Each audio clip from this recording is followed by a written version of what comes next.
All right, ladies and gentlemen, welcome back to We Are Barabbas. I'm J9 at Declaration Defense, Pompano Beach, Florida, Broward County, baby. So today we're going to be going over a pistol caliber carbine. This is a CMMG Banshee chambered in 10 millimeter. It's one of my favorite calibers. I've been shooting 45 ACP for 25, 30 years, and then I kind of fell into 10 millimeter, and I got to tell you, 10 millimeter is bad to the bone. So let's go over soup to nuts, tip to butt, whatever you want to say. So here we go. McLean sling, quick release, single point sling with the quick release latch. Gigantic fan of McLean slings. Check them out. I was at the NRA show, picked up two more. They're fantastic slings. So what we got here, Huxworks, big fan of their flow-through technology. Their Rad 45 can, this can be used on a 45 ACP, 10 millimeter, 40 Smith & Wesson.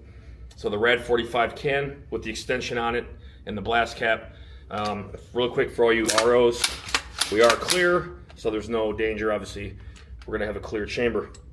And I have the 45 degree pop-up sights from Tacticon. They're steel.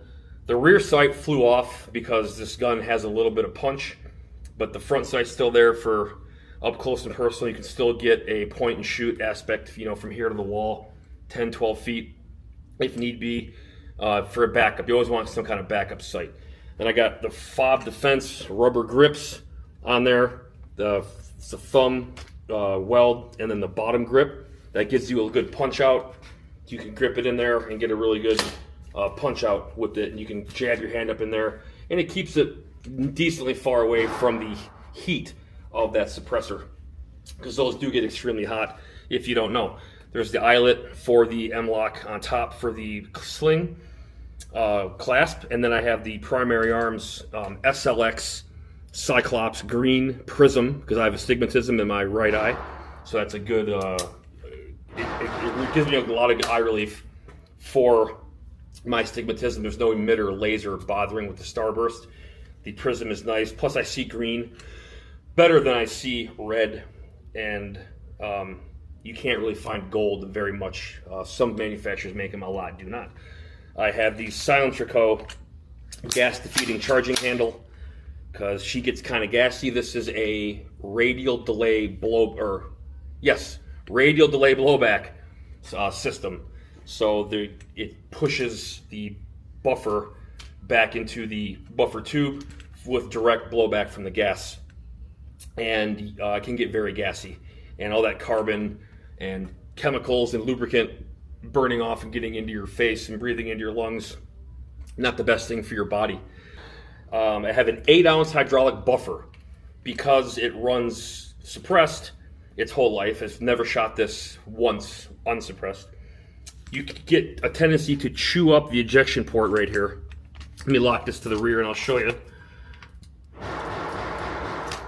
So you tend to get ejection port chewing right here, and this obviously it's a little dirty.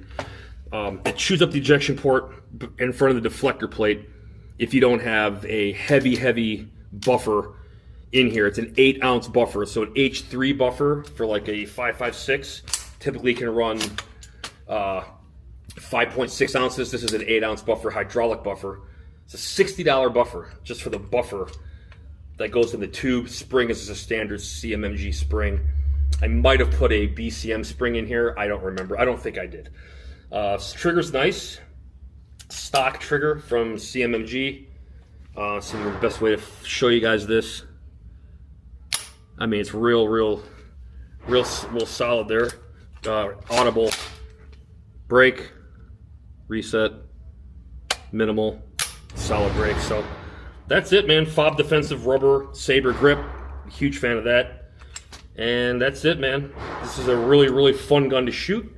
It's about $1,400, I think, MSRP. And then all the accoutrement, obviously, I put onto it. But yeah, man, it's a cool gun, fun to shoot. And I thank you for sticking by.